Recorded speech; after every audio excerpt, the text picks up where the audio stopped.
everybody, my name is Traci and Chen and welcome back to my channel, My Great Australian Dream. I'm currently the principal lawyer at Mason Chen Law Group. Today we're going to talk about the 485 visa extensions and then some tips and tricks and everything you need to know about the 485 visa yourself, such as what to do on the 485 visa, how to maximize your time on 485 visa, and how to maximize your chances of applying for permanent residency as well. As you guys probably know, back in February 2020, COVID hit, and there was something like 50,000 485 visa holders who were stuck offshore. So they went home for the Christmas holidays and couldn't get back. Then the border shut and they weren't allowed to come back into Australia. Basically, this 485 visa is really precious because it gives you 2 years after you finish studying a higher degree in Australia to get Australian work experience. A lot of people gain valuable work experience to take back home to their home country, or during this time, they take the necessary steps to prepare for their permanent residency application in Australia. Now, a lot of people try to apply for travel exemptions during this time. However, a very small percentage was actually approved. I had a look at the statistics online and it was compared to the amount of exemption applications that were applied for, it was 0 point something percent probably. Very slim. So don't feel bad if you're one of those people who weren't able to get an exemption to come back into Australia. Now, the government does recognize that there is a huge skilled labor shortage. So now they're encouraging the 485 visa holders to come back to Australia. To do that, they're actually granting these 485 visa holders extensions or enlivening their visa. Today, we're going to talk about what those requirements are and what you should expect during this time.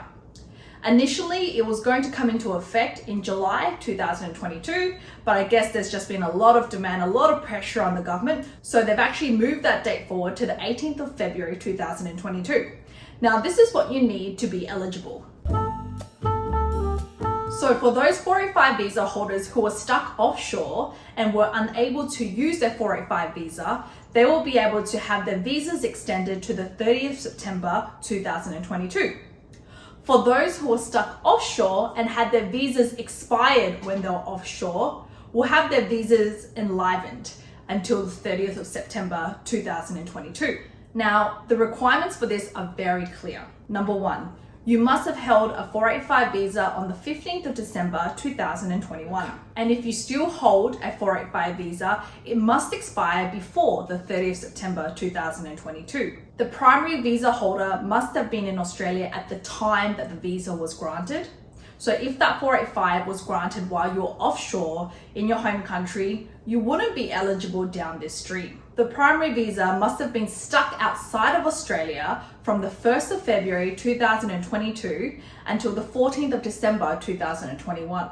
Now that totally makes sense because the borders were basically closed to 485 visa holders from February 2020 and they were open again on the 15th of December 2021. So you had to have been outside of the country during this time. Now, you must have not had a visa cancellation during this time, and you must not have applied for a further substantive visa and been granted.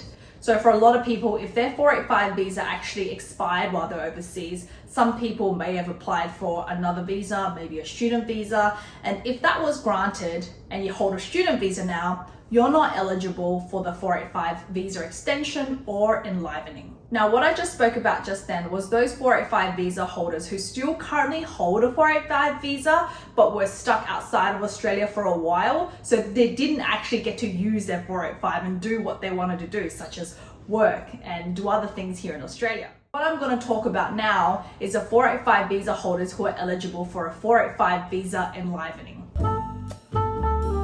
So those are the people who were stuck offshore and their current 485 visa has actually expired. To be eligible for the 485 visa enlivening, you must have been stuck outside of Australia and held a 485 visa between the 1st of February 2020 and the 14th of December 2021. You, as a primary visa holder, must have been in Australia at the time that the 485 visa was granted, and you must have been outside of Australia during that period, which is the 1st of February 2020 and the 14th of December 2021. Again, you must not have had your visa cancelled and you must not have been granted a further substantive visa.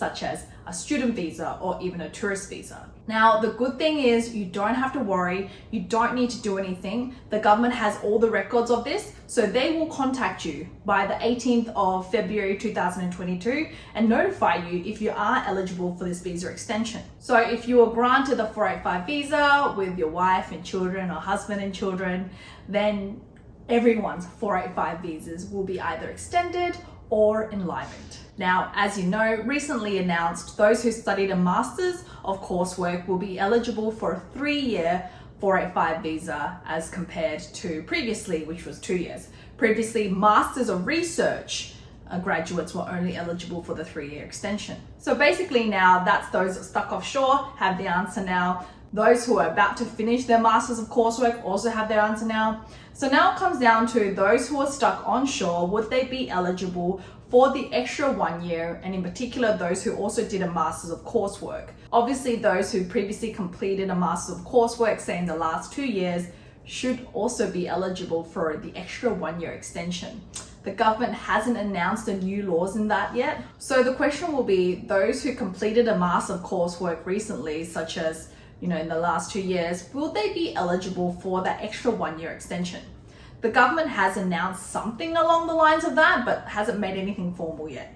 And to be honest, I don't know at this stage. If they don't do it, it would be incredibly unfair because those who are stuck here onshore did contribute during the COVID times, but also for them, if they graduated in certain occupations, they wanted to find employment and gain valuable experience in their field, but because everything was stuck in limbo with, professional occupations and also companies, they may not have had the same opportunity they would have if they graduated in not COVID times. So while we're still on the topic of 485 visas, let's go through a really quick refresher on how to actually get a 485 visa.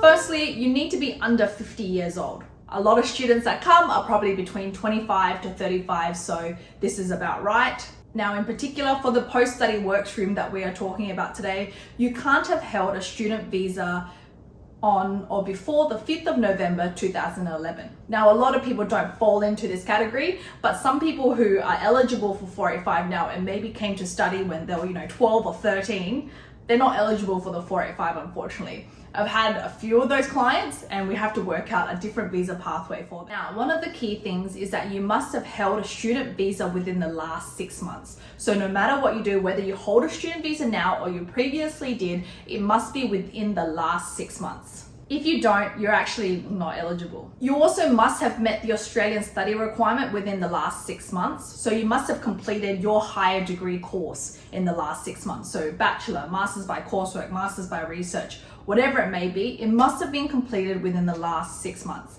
That Australian study must be for at least 2 years, and there's certain ways to actually calculate those months. Your course must be registered for at least 92 weeks. You must have completed your course during that time and in no less than 16 calendar months. You must meet the English requirement, which comes down to 6 overall with minimum 5 in each band.